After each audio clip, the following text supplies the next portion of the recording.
dibisikin sinyal dengan Sujiwo. Udah ada.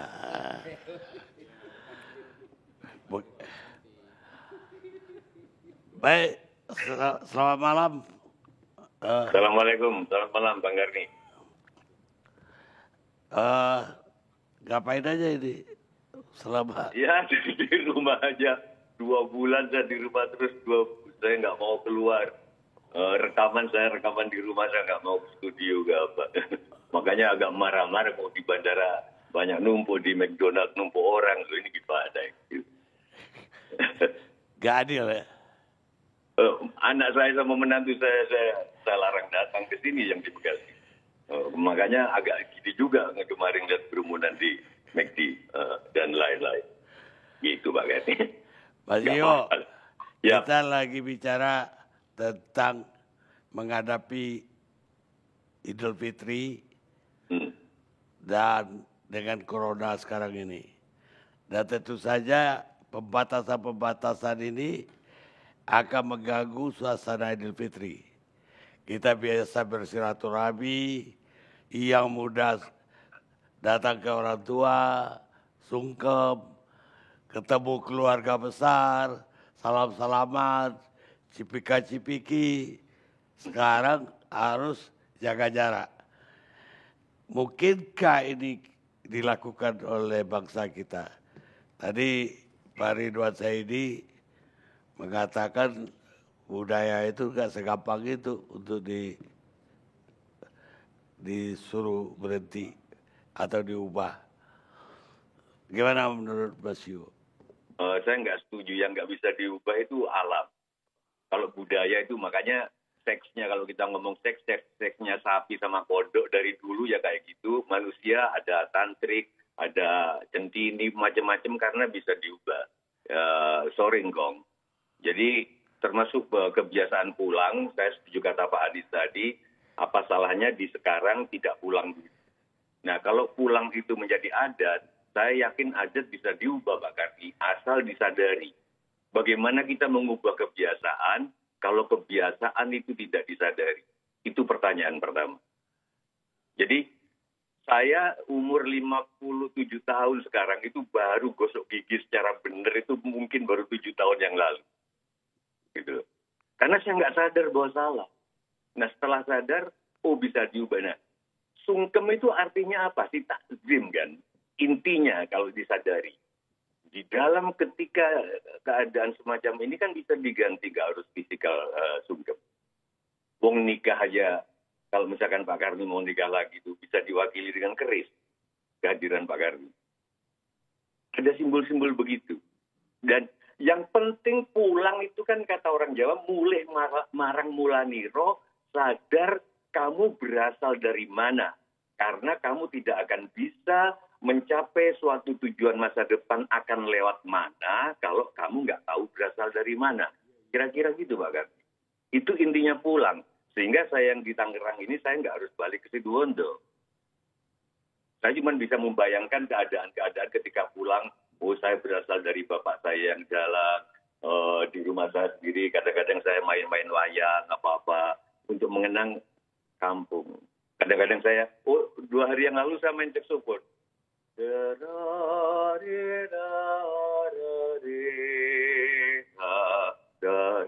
Apa yang terjadi di luar dugaan Pak Karni? Tetangga-tetangga saya berutul ikut nyanyi. Jadi kedengaran mereka kangen semua sama kampung halaman. Tapi nggak pulang. Itu intinya. Kalau kita nggak sadar inti pulang itu apa, kita nggak akan mengubah. Tapi saya kebudayaan adat itu bisa diubah. Bapak saya dulu camat, itu nggak sopan telepon bupati. Nggak sopan, Pak. Tapi lama-lama sopan. Dulu nggak ada perempuan jualan bensin malam-malam jadi petugas SPBU. Sekarang sudah biasa. Bisa kok diubah. Ya, makanya saya nyambung sama Pak Karni tadi, kalau ini meriset alam COVID ini, seperti kutub utara es yang semula udah mencair, terus yang seluas Australia itu yang kata Pak Karni tadi bilang, terus ozon yang lubangnya sudah seperti kerajaan Inggris tutup lagi. Mental juga harus kita install. pulang nggak harus secara fisik. Yang penting kita sadar dari mana kita berasal, itu sudah pulang. Dari mana Mas Ngabalin berasal, itu sudah pulang. Saya tertarik, tolong bisa dikoreksi, ada sutradara terkenal, kalau nggak Martin Scorsese, Steven Spielberg, yang setiap 2 tahun sekali dia nonton film pertamanya. Kenapa? Agar aku tahu dari mana aku berasal. Sekali-sekali Pak Karni mau nonton di LC zaman dulu gitu loh, setahun, 2 tahun sekali, agar Pak Karni juga tahu dari mana ILC ini berasal. Misalkan waktu masih Jakarta Lawyer Club masih ada Pak Denny Kailiman dan bentuknya masih bulat-bulat, kadang-kadang ditonton. Saya melakukan itu. Pak Ngabalin juga nonton asal mulanya dari mana kan, sebelum pakai caping itu gimana, dari mana kan, Babe juga. Saya kira gitu Pak Karni. Ada bisa diubah,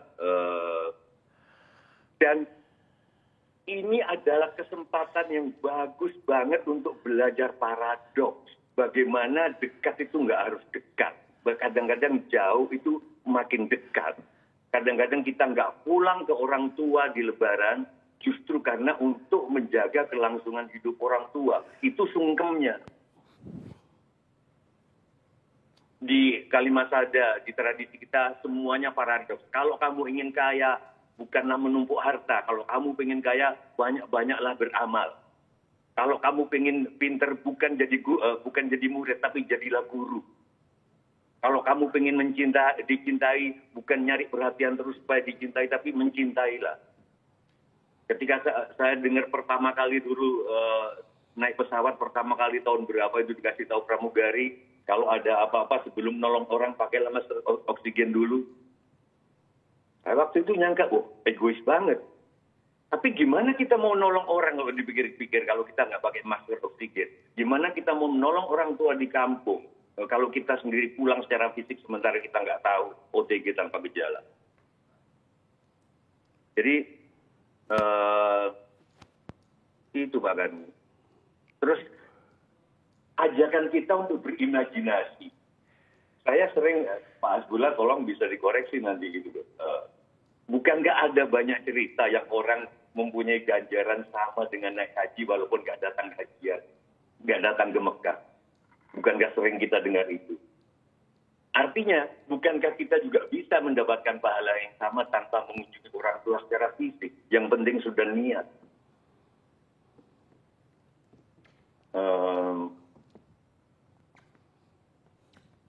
Mengimajinasikan aku di Tangerang Selatan, orang tuaku di Situbondo, oke jauh, tapi ini dekat karena dalam satu bumi. Bahkan kalau misalkan nanti ayah saya sudah di makam, tapi misalkan dipindahin di Maros, kita berimajinasi lagi. Memang tidak di dalam satu bumi, tapi di dalam satu semesta. Yang untuk sekarang belum dikunjungi. Saya kira itu Pak Garni yang bisa saya katakan sekarang. Cuman pesan saya, menyambung Pak Anies tadi, kita sama Pak Ganjar, soal digital, kalau silaturahmi ke orang tua melalui digital, jangan copy paste gitu, itu aja. Bikin kalimat sendiri. Dan ada nama yang dituju, jangan broadcast. Saya sudah 10 tahun terakhir ini, Pak Ganjar nggak pernah jawab maaf lahir dan batin kalau di broadcast. Paling enak ada nama saya, Bang Karni, saya mohon maaf lahir dan batin, makasih sudah datang waktu acara saya mantu. Gitu loh. Kan lebih personal daripada saya ngutip, kalau ada sumur di ladang, rembulan itu di atas kuburan, mohonlah dimaafkan. Jadi nggak personal, ini yang jadi digital jadi kehilangan touch. Saya kira itu Pak Karni. Klise ya? Iya.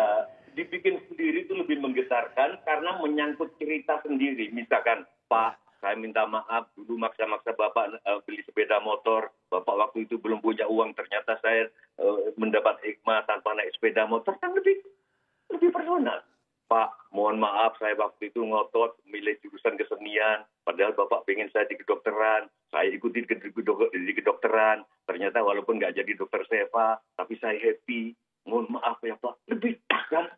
Nah, sekarang copy paste, Pak. Saya sarankan kalau ada copy paste Lebaran jangan dibalas. Itu sama sekali biadab. Nggak ada peradaban, nggak ada touch. Benar. Saya kira itu, Pak. Setuju. Ya. Saya kira itu, Pak. Ya, jadi ada dua mazhab. Satu mazhabnya Pak Ridwan, kedua mazhabnya Pak Jiwo Tejo. Pak Ridwan itu di di Minang disebut, dia bilang adat kami tidak lekang oleh panas, tidak lapuk oleh hujan. Tapi Mas Jiwo juga benar. Belakangan ada revisi. Adat jalan sudah diubah orang lalu. Gantang itu ngukur beras itu gantang. Gantang sudah diubah orang jualan. Adat sudah diubah orang datang. Jadi udah berubah adat Minang sekarang. Jadi ada yang berprinsip tidak berubah, ada yang berprinsip bisa berubah. Yang saya katakan tidak semudah itu.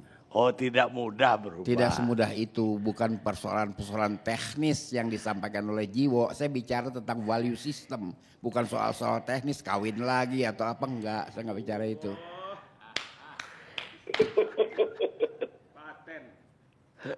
Baik, Pak Ridwan, Mas Jiwo.